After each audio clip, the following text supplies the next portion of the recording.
घने पेड़ों, खुले खेतों और कच्ची पगडंडियों के बीच बसा एक शांत गांव था, सूरजपुरा। इस गांव की सुबह बहुत खास होती थी। पक्षियों की चहचहाहट, ठंडी हवा का हल्का झोंका और मिट्टी की खुशबू जो हर किसी के दिल को सुकून दे जाती थी। लेकिन इस गांव की असली पहचान कुछ और ही थी। एक ऐसा स्वाद जिसका इंतजार हर कोई पूरे हफ्ते करता था। गांव के बीचों बीच एक पुराना सा मिट्टी का घर था, जिसके आंगन में एक बड़ा सा नीम का पेड़ खड़ा था।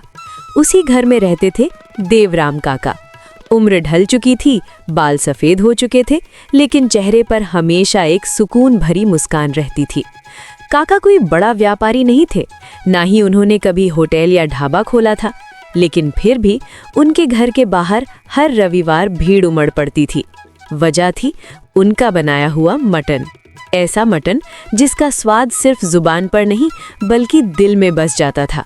और सबसे खास बात, काका ये मटन सिर्फ रविवार के दिन ही बनाते थे, ना उससे पहले ना उसके बाद। इसलिए पूरे गांव के लोग पूरे हफ्ते इंतजार करते थे सिर्फ उस एक दिन के लिए। उस रविवार की सुबह भी कुछ अलग नहीं थी। हल्की धुंध फैली हुई थी और सूरज धीरे धीरे निकल रहा था। काका हमेशा की तरह तड़के उठ गए।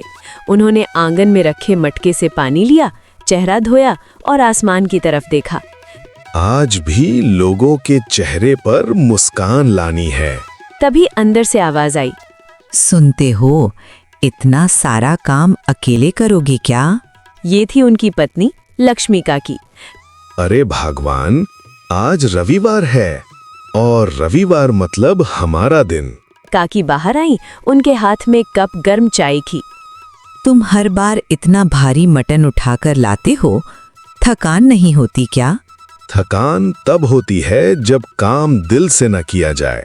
ये तो खुशी का काम है। काकी कुछ पल उन्हें देखती रहीं। एक बात कहूँ, बुरा मत मानना। अब तुमसे क्या बुरा मानना, कहो। क्यों ना हम इसे रोज का काम बना लें? एक छोटा सा होटल खोल लेते हैं, रोज लोग आएंगे, काम भी बढ़ेगा। उन्होंने दूर उगते सूरज को देखा। अगर ये रोज मिलेगा तो इंतजार खत्म हो जाएगा, और जब इंतजार खत्म होता है तो स्वाद भी धीरे धीरे कम हो जाता है। काका की बात सुनकर काकी हल्का सा मुस्कुराई। तुम्हारी बातें भी ना हमेशा दिल को छू जाती हैं। काका ने कुछ नहीं कहा, बस उठे और अपना बड़ा सा थैला उठाया। चलता हूँ बाजार। सुबह की ठंडी हवा अभी भी चल रही थी। रास्ते में कुछ किसान खेतों की ओर जा रहे थे। सबने काका को देखा और मुस्कुराते हुए बोले, आज रविवार है काका। काका ने भी हंसकर जवाब दिया, हाँ भाई, तैयार रहना। बाजार पहुंचते ही कसाई ने दूर से आवाज लगाई, अरे देवराम काका आ गए, आज फिर 100 किलो। काका हंसे। हाँ, आज भी पूरा गांव खिलाना है। कसाई बोला, आप नहीं होंगे तो रविवार सूना हो जाएगा। काका ने हल्की मुस्कान दी, लेकिन कुछ बोले नहीं। थोड़ी देर में सारा मटन तैयार हो गया। काका ने भारी बोरा कंधे पर रखा और धीरे धीरे घर की ओर चल पड़े। रास्ते में एक छोटा बच्चा उन्हें देखता हुआ भाग कर आया। काका, आज जल्दी बनाना, बहुत भूख लगती है।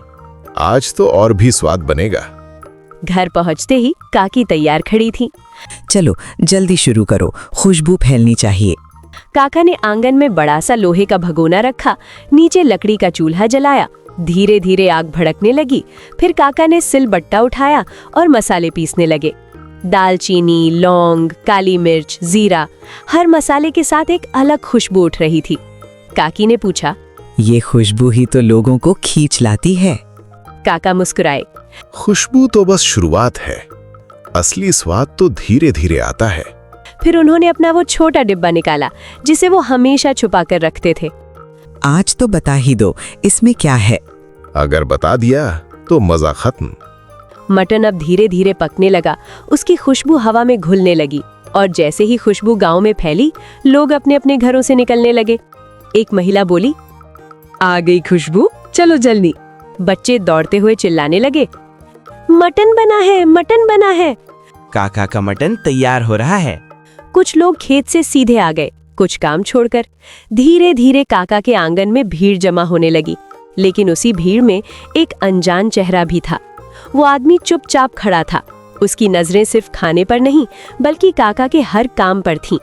वो ध्यान से देख रहा था मसाले कैसे डाले जा रहे हैं, आग कितनी तेज है और काका कैसे हर चीज को संभाल रहे हैं। उसकी आंखों में एक अजीब सी चमक थी, जैसे वो सिर्फ खाने नहीं कुछ और लेने आया हो। धीरे धीरे दोपहर का समय होने लगा। सूरज अब सिर के ऊपर आ चुका था और काका के आंगन में भीड़ अब पहले से कहीं ज्यादा बढ़ चुकी थी। बच्चे आगे खड़े होकर बार बार झांक रहे थे। काका, हो गया क्या? काका हंसते हुए बोले, बस थोड़ा सा सब्र, अच्छी चीज में वक्त लगता है। उधर भगोने में मटन अब पूरी तरह पक चुका था। उसकी खुशबू इतनी तेज थी कि दूर तक फैल चुकी थी। काकी ने ढक्कन हटाया और गरम भाप हवा में उठी। जैसे ही लोगों ने वो दृश्य देखा, सबकी आंखों में चमक आ गई। काका ने पहला चम्मच उठाया और प्लेट सजानी शुरू की। गरम चावल, ऊपर से मसालेदार मटन और साथ में कुरकुरा पापड़। पहली प्लेट एक बुजुर्ग को दी गई। उन्होंने धीरे से पहला निवाला लिया। कुछ पल के लिए आंखें बंद हो गई, फिर मुस्कुराते हुए बोले, देवराम, ये तो कमाल है, हर बार से बेहतर। ये सुनते ही बाकी लोग भी बेसब्री से इंतजार करने लगे। मेरी भी जल्दी, मुझे भी। थोड़ी ही देर में हर किसी के हाथ में प्लेट थी और हर तरफ सिर्फ एक ही आवाज, वाह काका, ऐसा स्वाद कहीं नहीं। एक आदमी बोला। आप रोज क्यों नहीं बनाते? काका मुस्कुराए। अगर रोज मिलेगा तो ये खास नहीं रहेगा, इंतजार ही इसे खास बनाता है। लोग उनकी बात सुनकर सिर हिलाने लगे, लेकिन उसी भीड़ में खड़ा वो अनजान आदमी अब भी चुप था। उसने भी एक प्लेट ली और धीरे धीरे पहला निवाला खाया। जैसे ही स्वाद उसकी जुबान पर गया, उसकी आंखें फैल गईं। ये कैसे संभव है? उसने मन ही मन कहा। अब उसकी नजरें और तेज हो गईं। वो हर चीज को और ध्यान से देखने लगा। मटन का रंग, मसालों की खुशबू और काका का तरीका, जैसे वो इस स्वाद का राज पकड़ लेना चाहता हो। कुछ देर में मटन खत्म होने लगा। लोग अब भी लाइन में खड़े थे। एक आदमी बोला, काका, थोड़ा और मिल जाएगा? काका ने हाथ जोड़ लिए। आज के लिए बस इतना ही, अगले रविवार तक इंतजार। कुछ लोग मायूस हुए, लेकिन फिर भी मुस्कुराते हुए बोले, ठीक है काका, इंतजार करेंगे। धीरे धीरे भीड़ छटने लगी। आंगन फिर से शांत होने लगा, लेकिन वो अनजान आदमी अब भी वहीं खड़ा था। उसकी नजरें अब सीधे काका पर थीं, जैसे वो कोई फैसला ले चुका हो। कुछ पल बाद वो धीरे धीरे काका की तरफ बढ़ा और बोला, मुझे आपसे बात करनी है। काका ने उसकी आंखों में देखा और शांत आवाज में कहा, बोलो। वो आदमी थोड़ा झुका और बोला, मैं यहाँ सिर्फ खाने नहीं आया, मैं आपका राज जानने आया हूँ। उस अनजान आदमी की बात सुनकर काका कुछ पल चुप रहे। उनकी नजरें सीधी उसकी आंखों में टिक गई। राज? आदमी ने सिर हिलाया। हाँ, आपका ये स्वाद, मैं इसे खरीदना चाहता हूँ। काका के चेहरे पर हल्की मुस्कान आई। खरीदना चाहते हो? आदमी बोला, मेरा नाम विनय मल्होत्रा है। मैं शहर में बड़ा होटल चलाता हूँ। अगर ये रेसिपी मुझे मिल जाए तो मेरा कारोबार कई गुना बढ़ जाएगा। काका ने बिना जल्दी किए उसकी बात पूरी सुनी, फिर शांत आवाज में बोले, और बदले में? विनय ने तुरंत जवाब दिया, जितने पैसे कहो, सोना, जमीन, जो चाहो। आंगन में हल्की हवा चल रही थी और कुछ पल के लिए पूरा माहौल बिल्कुल शांत हो गया। काका ने गहरी सांस ली और फिर धीरे से बोले, तुम्हें लगता है ये स्वाद पैसे से खरीदा जा सकता है? विनय थोड़ा चिढ़ गया। हर चीज की कीमत होती है, बस सही दाम लगाना आता होना चाहिए। काका की आंखों में अब हल्की सख्ती आ गई। नहीं, हर चीज बिकती नहीं, कुछ चीजें सिर्फ महसूस की जाती हैं। विनय ने आवाज ऊंची कर दी। आप समझ क्यों नहीं रहे? ये मौका बार बार नहीं मिलेगा। काका ने शांत लेकिन मजबूत आवाज में कहा, और ये स्वाद भी हर जगह नहीं मिलेगा, क्योंकि ये सिर्फ मसालों से नहीं बना, ये बना है इंतजार से, धैर्य से और लोगों के प्यार से। विनय कुछ पल के लिए चुप हो गया, लेकिन फिर बोला, ठीक है, अगर आप खुद नहीं बताओगे तो मैं खुद पता कर लूंगा। काका ने उसकी तरफ देखा।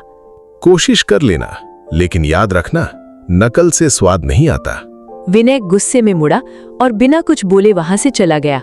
काकी, जो अब तक चुपचाप ये सब देख रही थी, धीरे से बोली, ये आदमी ठीक नहीं लग रहा।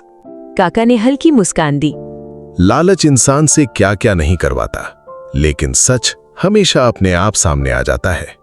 उसी रात गांव में गहरा सन्नाटा था। सब सो चुके थे, लेकिन काका के घर के बाहर कोई परछाई धीरे धीरे सरक रही थी। वो दीवार के पास रुकी और फिर धीरे से आंगन के अंदर कूद गई। वो कोई और नहीं, विनय था। उसकी आंखों में अब सिर्फ एक ही चीज थी। वो चुपचाप रसोई की तरफ बढ़ा और धीरे धीरे मसालों के डिब्बे खोलने लगा। हर डिब्बे को सूंघता, पहचानने की कोशिश करता। तभी पीछे से एक आवाज गूंजी। क्या ढूंढ रहे हो?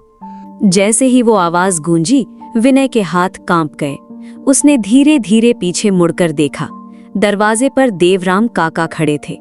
उनकी आंखों में गुस्सा नहीं था, लेकिन एक गहरी समझ थी। विनय घबरा गया। वो मैं बस। काका ने बीच में ही रोक दिया। राज ढूंढ रहे हो? कुछ पल के लिए सन्नाटा छा गया। विनय ने सिर झुका लिया। मुझे माफ कर दीजिए, मैं लालच में आ गया।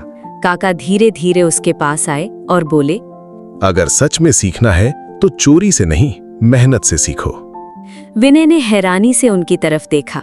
आप मुझे सिखाएंगे? काका मुस्कुराए। अगर नीयत साफ हो तो क्यों नहीं। अगले दिन से विनय वहीं रुक गया। उसने पहली बार देखा, मटन बनाना सिर्फ पकाना नहीं था, वो एक पूरा एहसास था। सुबह जल्दी उठना, खुद बाजार जाना, हर मसाले को ध्यान से चुनना, फिर लकड़ी के चूल्हे पर घंटों तक धीमी आंच में पकाना। कई दिन बीत गए और धीरे धीरे विनय बदलने लगा। उसका लालच अब सीखने की लगन में बदल चुका था। फिर आया अगला रविवार। काका ने कहा, आज तुम बनाओगे। विनय के हाथ हल्के कांप रहे थे, लेकिन उसने हिम्मत जुटाई और पूरा मटन खुद तैयार किया। दोपहर हुई, लोग फिर से आंगन में जमा हो गए। सबकी नजरें इस बार विनय पर थीं। पहली प्लेट परोसी गई। एक बुजुर्ग ने पहला निवाला लिया। कुछ पल के लिए सब शांत हो गए। फिर अचानक उनके चेहरे पर मुस्कान आ गई। स्वाद वही है, बिल्कुल काका जैसा। ये सुनते ही बाकी लोग भी खुशी से बोल उठे। हाँ, आज भी वही जादू है। विनय की आंखों में आंसू आ गए। वो काका की तरफ मुड़ा। अब समझ आया, राज मसालों में नहीं था, राज तो आपके दिल में था। काका हल्का सा हंसे। राज बस इतना है, जो काम करो पूरे दिल से करो और लोगों को खुशी देने के लिए करो, फिर स्वाद अपने आप आ जाएगा। समय बीतता गया और धीरे धीरे विनय उस परंपरा का हिस्सा बन गया। अब हर रविवार वही आंगन, वही खुशबू और वही मुस्कुराते चेहरे दिखाई देते थे। फर्क सिर्फ इतना था कि अब उस स्वाद को आगे बढ़ाने वाला कोई और था, और काका सुकून से एक कोने में बैठकर लोगों की खुशी देख रहे थे, क्योंकि उन्हें पता था उनका बनाया हुआ स्वाद अब कभी खत्म नहीं होगा। अगर आप चाहते हैं कि अगले वीडियो में आपका नाम और आपके गांव का नाम आए, तो नीचे कमेंट में अपना नाम और गांव जरूर लिखिए। और अगर मेरी कहानी ने आपके दिल को जरा सा भी छुआ हो, तो वीडियो को लाइक जरूर कीजिए। और ऐसी ही दिल से जुड़ी कहानियों के लिए चैनल को सब्सक्राइब करके हमारे परिवार का हिस्सा बन जाइए।